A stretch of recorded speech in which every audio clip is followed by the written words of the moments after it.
So absurd and untenable has become the government's position on marijuana that more and more people are beginning to suspect that the prohibition is not based on the presumed dangers of its chemical compounds, but on the tremendous potential that hemp has always shown in history for industrial production.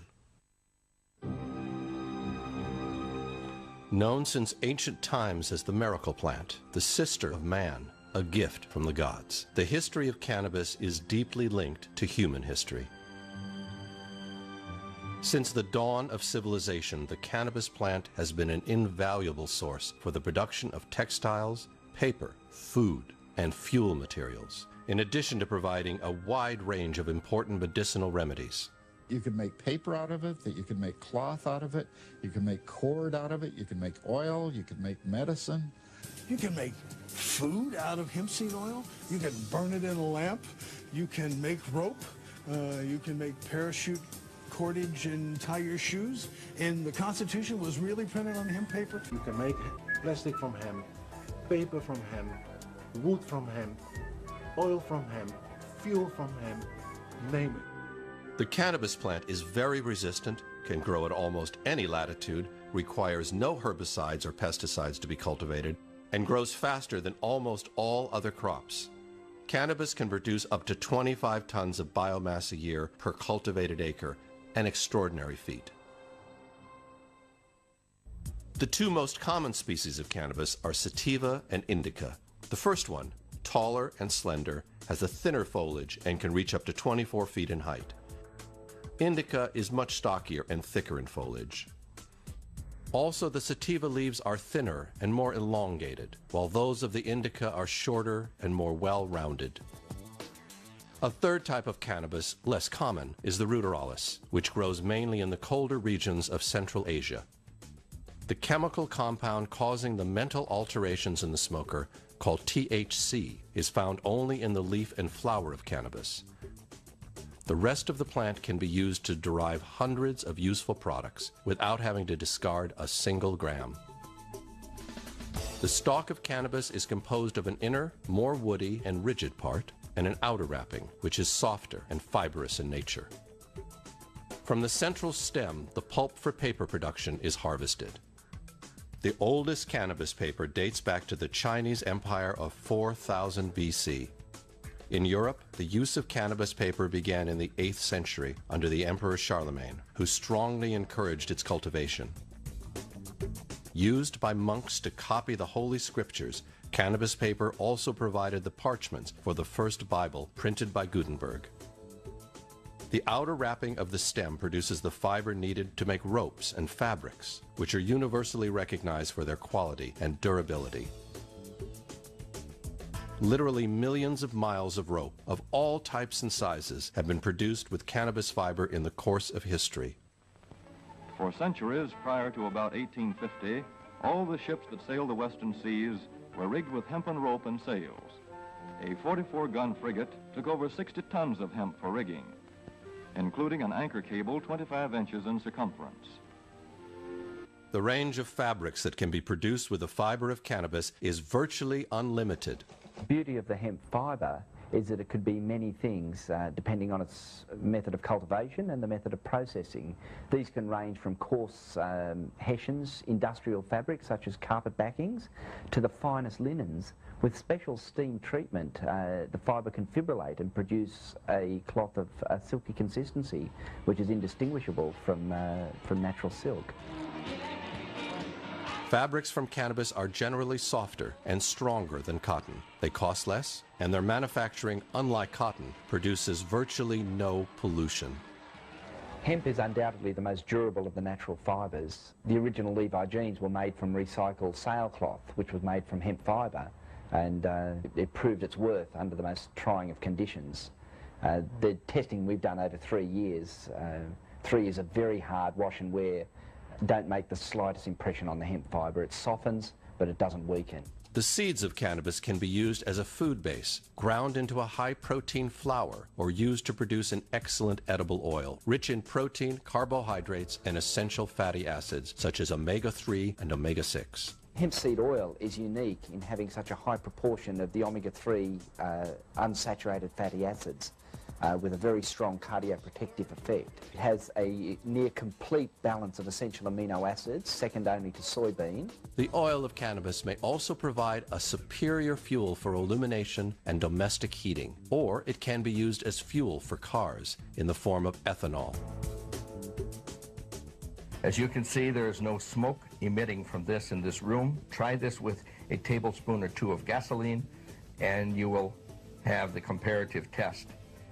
Also, when your engine is through burning on gasoline, take it apart and see how much dirty carbon you find in the engine. We found that running a car 3,500 miles, we couldn't even get a white glove dirty when we took our finger inside of the exhaust pipe. In 1941, the manufacturer Henry Ford designed an automobile that was built almost entirely with vegetable products, especially cannabis and its derivatives.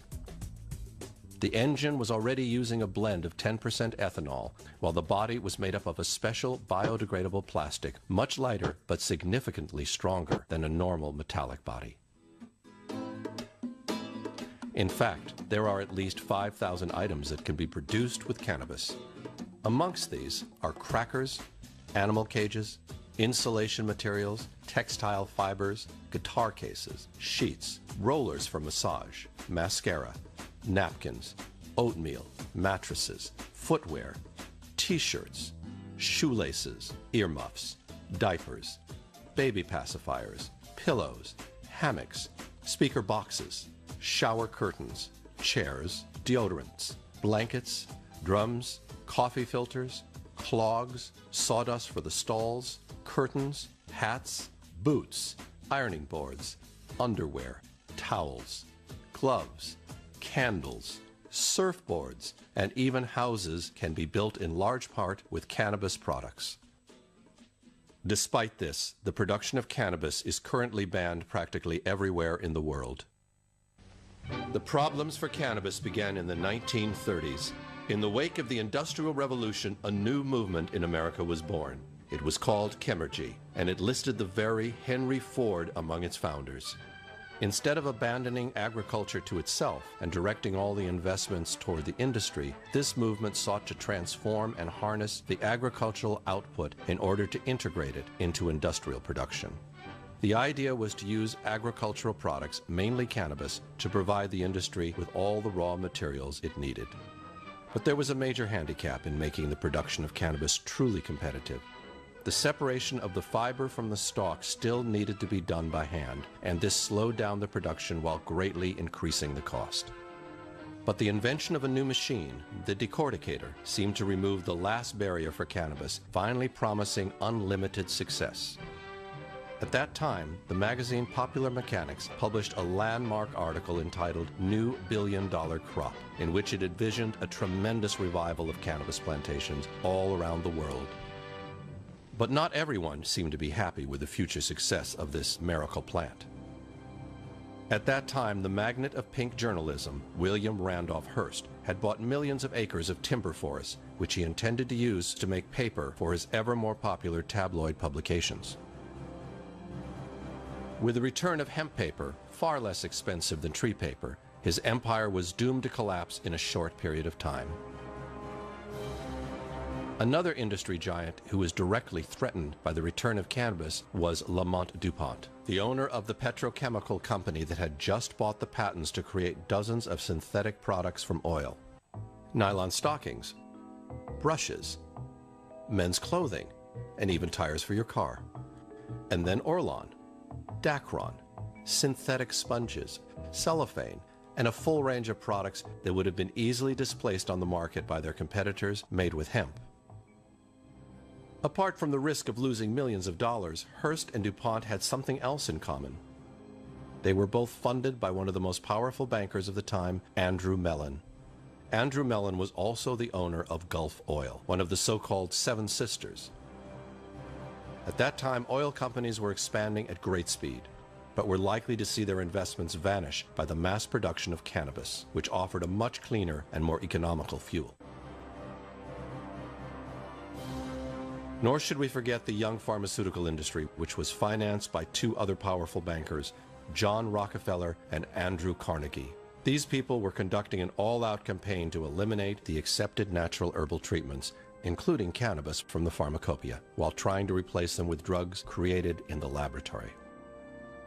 Furthermore, Rockefeller was also the owner of Standard Oil, which had already started to invade America with its refineries and its service stations.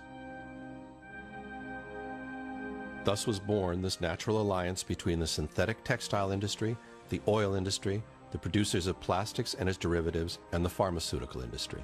They all needed to get rid of the common enemy as soon as possible. Luckily for all, at that time, Andrew Mellon was also the Secretary of the Treasury.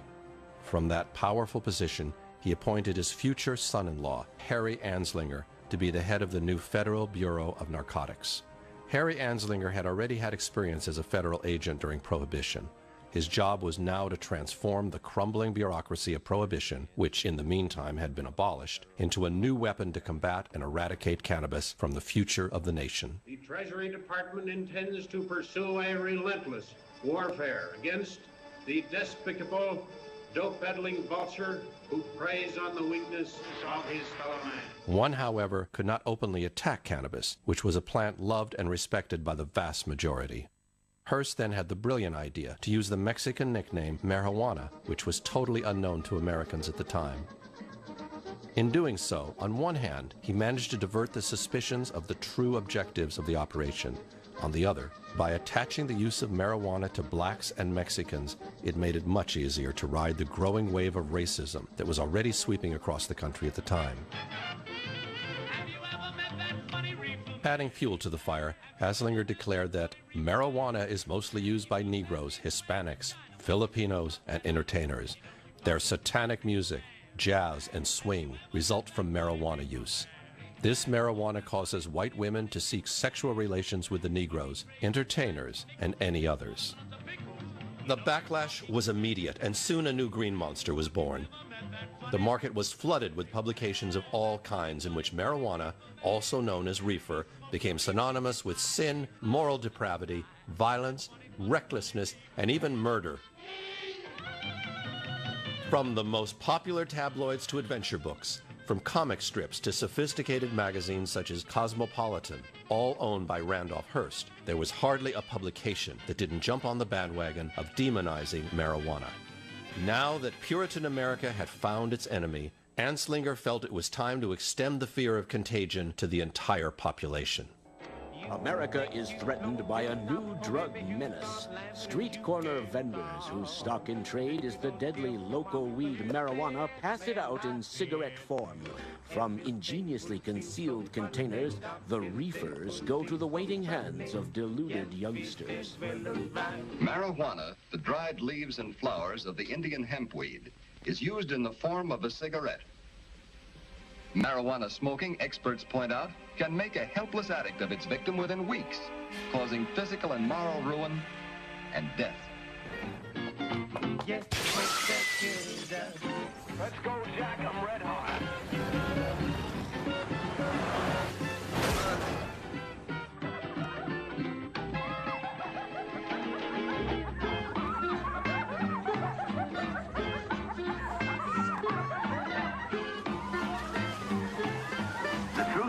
Every reefer is loaded with immorality and bestial perversion, brutality, murder, sex crimes, insanity, or suicide. Should you ever be confronted with the temptation of taking that first puff of a marijuana cigarette, don't do it. At the end of this devastatingly effective media campaign, a bill was introduced in Congress that in fact prohibited the cultivation and use of marijuana. Even though its psychotropic compounds are found only in the flower and leaf of cannabis, Anslinger was able to have the entire cultivation of the plant prohibited all across the country. Most of the representatives and senators who voted on the bill, in fact, didn't even know that cannabis and marijuana were the same thing. At that time, congressmen voting on this piece of legislation were not aware that marijuana was hemp. Cannabis hemp that country had been using profitably for centuries. Without public debate and without the support of scientific research, in 1937, the Marijuana Tax Act was approved by President Roosevelt. Ladies crave the country's rave. The war on cannabis had officially begun. There were dozens of glamorous arrests, which the same Hearst immediately made known to the entire nation. But not everyone believed in the demonic dangers of marijuana. The popular mayor of New York City, Fiorello LaGuardia, commissioned a scientific investigation to ascertain the real effects of marijuana on the user. 31 independent scientists worked for over 5 years, completing what became the first known scientific study on the use of marijuana.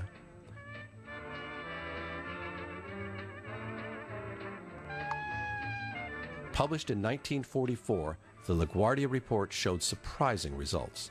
Marijuana, it said, does not cause aggressive or antisocial behavior, does not cause an increase in sexual depravity, does not alter the fundamental aspects of personality. Furious, Anslinger immediately resorted to the press to discredit the research, then unleashed his agents all over the country with the task of destroying every copy of the report they could find. Still not satisfied, Anslinger steered the media propaganda so that the casual smoker of marijuana became associated with the users of hard drugs such as heroin, cocaine, or morphine.